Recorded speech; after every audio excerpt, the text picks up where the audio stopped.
Mais l'importance de l'alliance, c'est quoi?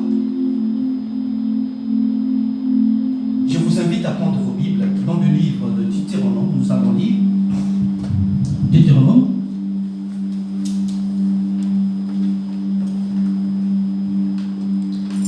Chapitre 30, nous allons lire le verset 15 et puis le verset 16.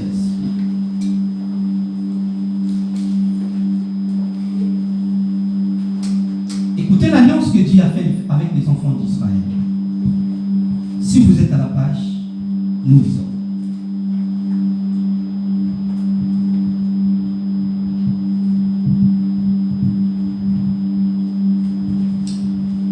Vois, je mets aujourd'hui devant toi la vie et le bien, la mort et le mal. Car j'ai prescrit aujourd'hui d'aimer l'Éternel ton Dieu, de marcher dans ses voies et d'observer ses commandements, ses lois et ses ordonnances, afin que tu vives et que tu te multiplies, et que l'Éternel ton Dieu te bénisse dans le pays dont tu vas entrer en possession. Le verset 17. Mais si ton cœur... Non, on arrête là d'abord. On va lire le verset 17 après. Je reprends le verset 16. Car je t'ai prescrit aujourd'hui d'aimer l'Éternel ton Dieu, de marcher dans ses voies et d'observer ses commandements, ses lois et ses ordonnances, enfin que tu vives et que tu multiplies et que l'Éternel ton Dieu te bénisse dans le pays dont tu vas entrer en possession. Amen. Amen. Est-ce qu'on peut acclamer pour cette parole?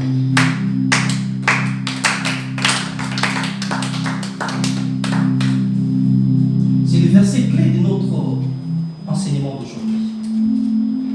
Voilà l'importance de l'alliance. Quand on fait une alliance, c'est pour avoir une protection. Quand on fait une alliance, c'est pour être béni. Quand on fait une alliance, c'est pour notre destinée. Mais le Seigneur dit ceci. Les clauses de mon alliance avec les enfants d'Israël, c'est d'observer ses commandements, ses lois et ses ordonnances, afin que tu vives longtemps. Mais les enfants d'Israël, ils ont fait une alliance avec l'Éternel. Ils ont traversé la mer Rouge. Mais le problème de l'alliance, c'est quoi? Pour avoir toutes ces bénédictions, frère, tout ce que tu en as besoin, tout ce que tu avais demandé pour l'année 2026, peut-être cela n'est pas réalisé. Tu n'as pas vu ce que tu avais demandé à l'Éternel. Mais le problème, c'est quoi? Il peut arriver que cette bénédiction tarde. Mais il faut se poser la question, pourquoi ça tarde? La promesse de Dieu avec les enfants d'Israël, quand Moïse est parti aller voir les rois Pharaon, Moïse a demandé au roi Pharaon de faire sortir les enfants d'Israël pour une route de 3 jours. Mais c'était dans le but de sacrifier à l'Éternel pour l'adorer. La route, c'était juste pour 3 jours. 3 jours de marche. Mais bien aimé, 3 jours de marche s'est transformé en 40 jours dans le désert. C'est là le vrai problème. Qu'est-ce qui s'est passé? L'alliance que Dieu a faite avec les enfants d'Israël, c'était pour 3 jours de marche. Mais cela est transformé en 40 jours dans le désert parce que les enfants d'Israël n'ont pas respecté les clauses qui étaient promises dans leur alliance avec l'Éternel. Les enfants d'Israël, ils ont abandonné l'Éternel, ils ont commencé à adorer les dieux étrangers. Et cela a retardé leur bénédiction. Et cela a retardé leur destinée. Ils ont fait 40 jours dans le désert. Et ce qui est plus important dans cette histoire, il y a eu plus d'1 million de personnes qui ont traversé la mer Rouge. Et parmi ces plus de 1 million de personnes, il n'y a eu que 2 personnes qui sont arrivées à la terre promise. Et c'était Josué et Caleb. Tous les enfants d'Israël qui ont vu la traversée de la mer Rouge, qui ont vu le 10 plaies en Égypte, personne d'entre eux a foulé Canaan. Et c'était c'était Josué et Caleb. Pourquoi ils sont morts dans le désert? Parce qu'ils n'ont pas respecté les clauses de leur alliance avec l'Éternel. Ce sont les enfants qui sont nés dans le désert qui ont foulé Canaan. C'est pour dire que quand on fait une alliance avec l'Éternel, c'est très important aussi de respecter les clauses de l'alliance. Nous avons fait des alliances avec l'Éternel avant de traverser la mer Rouge pour venir ici en Grèce. Donc la Grèce, c'est comme Canaan, la Grèce, c'est comme le désert. Mais les alliances que nous avons faites avant de traverser ici, chacun de nous sait quelle alliance il avait demandé au Seigneur.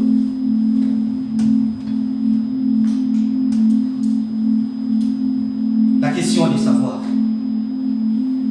est-ce que vous remarquerez que dans votre vie, tout ce que tu as demandé à l'Éternel est tard, snap.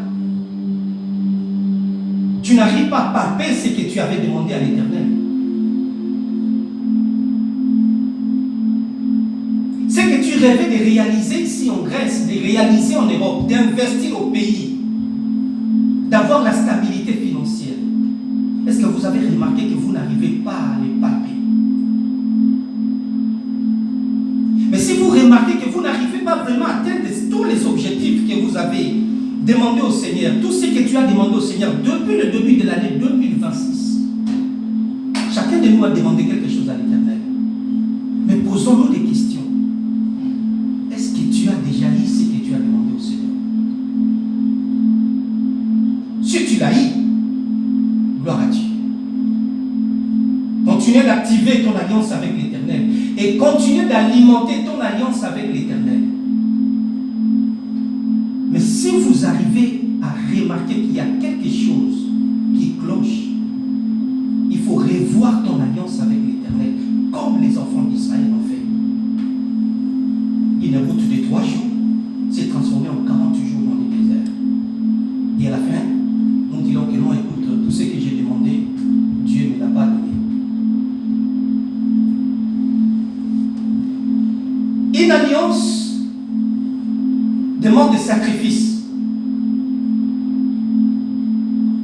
Une alliance demande d'être activée. Et dans une alliance, nous avons l'obligation de revoir notre alliance à chaque fois. Pour que notre alliance soit à jour. Raison pour laquelle nous cherchons des miracles. Mais aujourd'hui, je viens vous informer, frère, pour déclencher le miracle dans ta vie, le miracle est caché derrière l'alliance que tu avais avec l'Éternel. Amen. Amen. Amen. Amen. Qui a besoin de voir les miracles?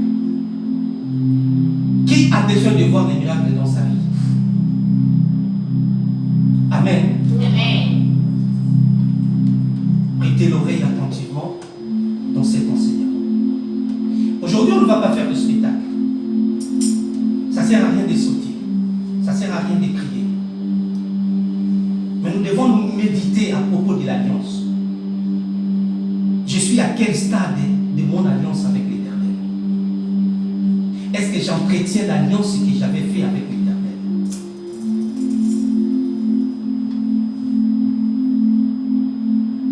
Je vais revenir un peu en arrière pour voir, parce qu'il y a beaucoup de frères et sœurs qui ne connaissent pas vraiment une alliance, où il y a des frères qui n'ont même pas fait une alliance avec l'Éternel. Ils ne connaissent même pas qu'est-ce qu'une alliance, c'est quoi. On avait parlé de cela le vendredi, et j'avais demandé aux frères que si tu n'arrives pas à maîtriser ce qu'on appelle l'alliance, ou comment faire une alliance avec l'Éternel, cherchez les serviteurs de Dieu après le culte, il faut leur poser la question, ils vont vous accompagner, comment tu peux faire une alliance avec l'Éternel. Parce qu'il y a beaucoup de frères aussi qui ne connaissent pas comment faire une alliance avec l'Éternel. Quand tu viens demander quelque chose à l'Éternel, tu veux de miracle, tu as besoin de mariage, tu as besoin d'un enfant que tu as cherché pendant des années, tu n'arrives pas à concevoir. Et je vais donner l'exemple. Tu viens demander au Seigneur, tu fais une alliance avec le Seigneur. Seigneur, moi j'ai besoin de concevoir, j'ai besoin d'un enfant. Mais Seigneur, si tu arrives à me donner 2 filles, des jumelles, comme j'aime bien les filles, Seigneur, pour retour, moi, la sœur Christelle, je vais acheter les instruments pour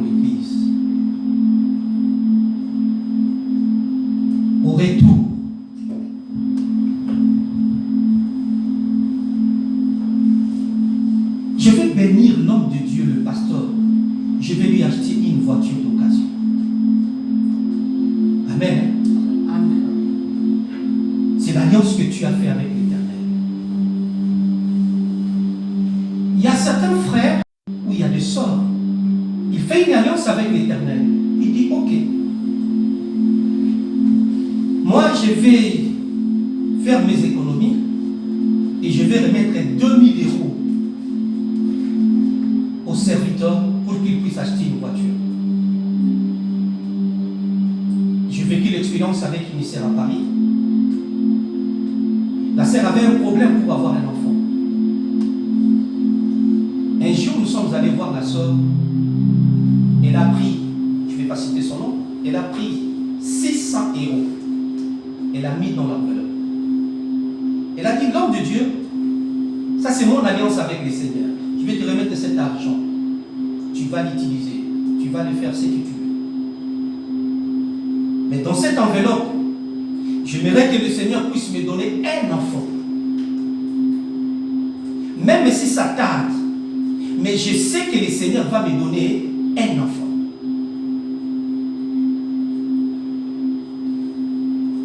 La sœur a patienté pendant 2 ans.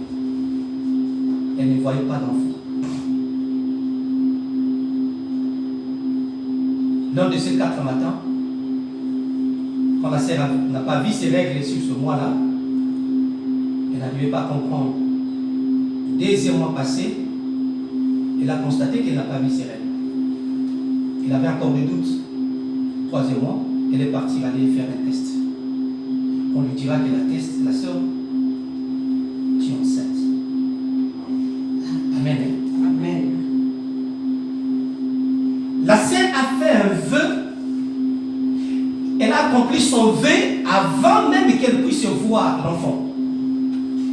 Mais la plupart des cas, nous avons l'habitude de promettre à Dieu. On fait une promesse à l'Éternel que Seigneur, si tu me donnes un enfant, moi je te ferai ceci.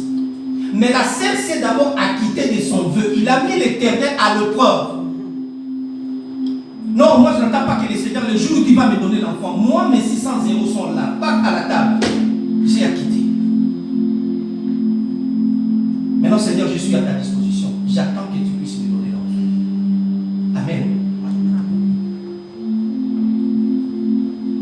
C'est comme si une nouvelle de la sœur vous s'est fait dans le thé.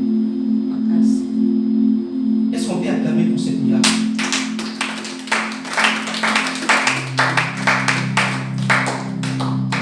Avec nous parents, l'enfant a 2 ans.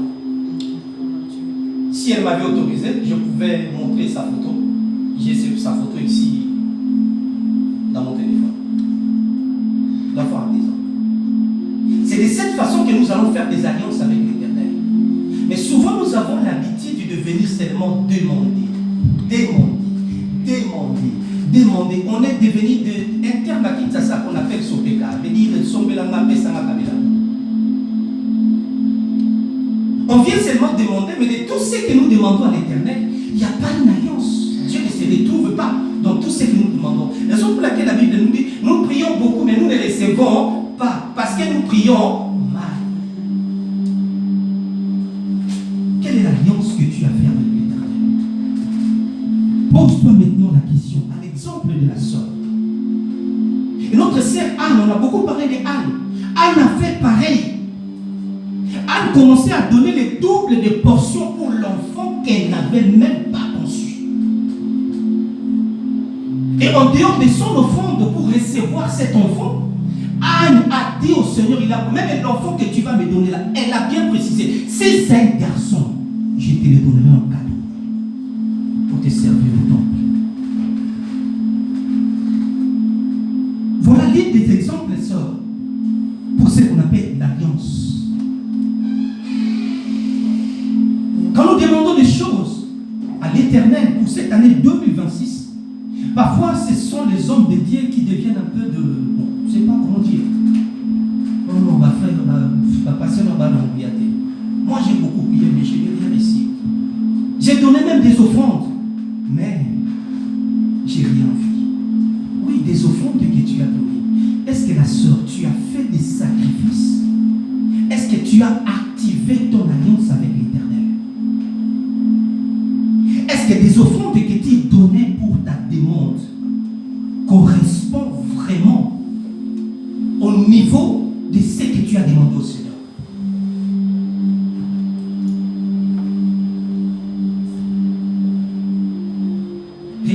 salaire. Regarde un peu comment tu gagnes de l'argent à la fin du mois. Mais la soeur, tu demandes quelque chose de grand pour avoir un enfant, par exemple. Pour avoir la stabilité. Mais tu prends 20 euros. Tu glisses dans l'enveloppe. Tu viens remettre au pasteur. Donc voilà mes 20 euros. C'est pour ceci. Toi-même, tu sais l'alliance que tu as fait avec l'Éternel. Est-ce que frère, on n'a pas dit que les 20 euros, c'est pas le moindre quand même. On n'a pas dit que c'est peu. Mais par rapport à ton alliance, ce que tu demandes à l'Éternel, est-ce que ça pèse?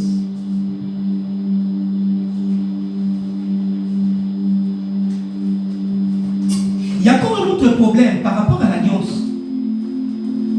Quand on fait une alliance avec l'Éternel, est-ce que Dieu se retrouve dans ton alliance? À l'exemple du roi Salomon, lui il a fait une alliance avec l'Éternel. Et lui aussi il a fait sa demande. Écoutez les clauses de l'alliance.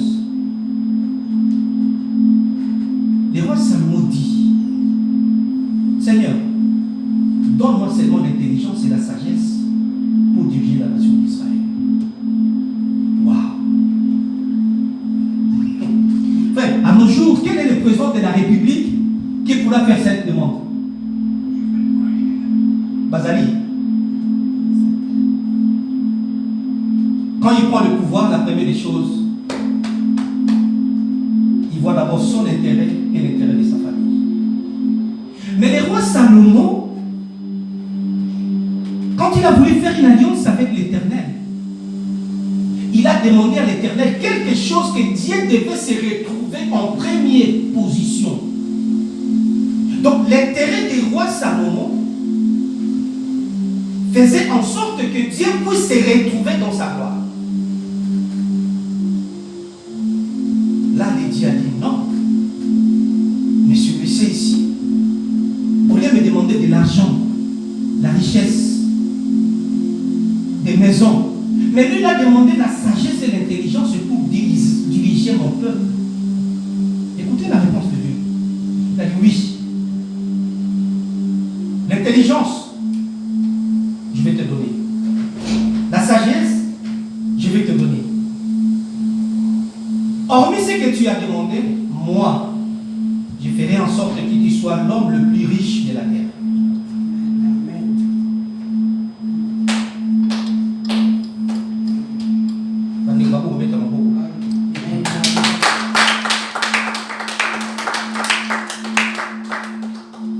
Raison pour laquelle nous devons faire un examen de conscience, frère. Quand on fait une alliance avec l'Éternel, quand on demande quelque chose pour l'Éternel, Dieu doit se retrouver.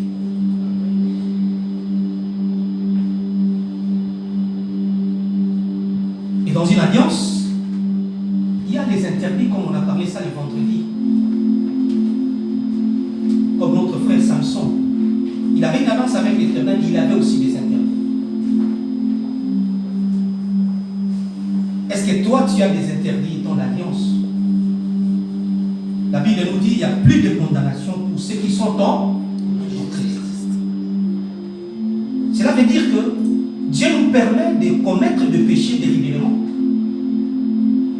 Non, frère.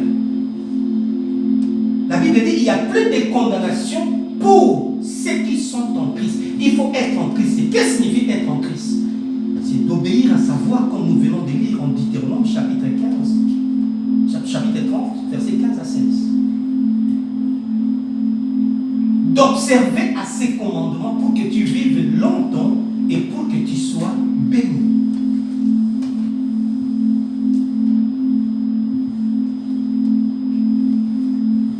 L'alliance sécurise notre relation, l'alliance garantit notre relation, l'alliance nous bénit. Et l'alliance fait aussi la dissuasion face à nos ennemis. Nous avons l'ennemi juré qui est le diable et son organisation ici sur la terre. Mais quand vous avez une alliance avec l'Éternel, cette alliance fait la dissuasion dans ta vie. Amen. Amen. Tous les attaques des diables dans votre vie et dans ta famille ne seront pas atteints. y aura la dissuasion, comme on appelle une armée de dissuasion. Un pays, s'il a des armes de destruction massive, des armes nucléaires, d'autres pays auront peur de l'attaquer parce qu'ils savent que si on arrive à attaquer ce monsieur, la réplique sera horrible. Il a des armes de dissuasion. Alors, l'alliance avec l'Éternel fait en sorte que nous puissions avoir une vie de dissuasion face à l'ennemi.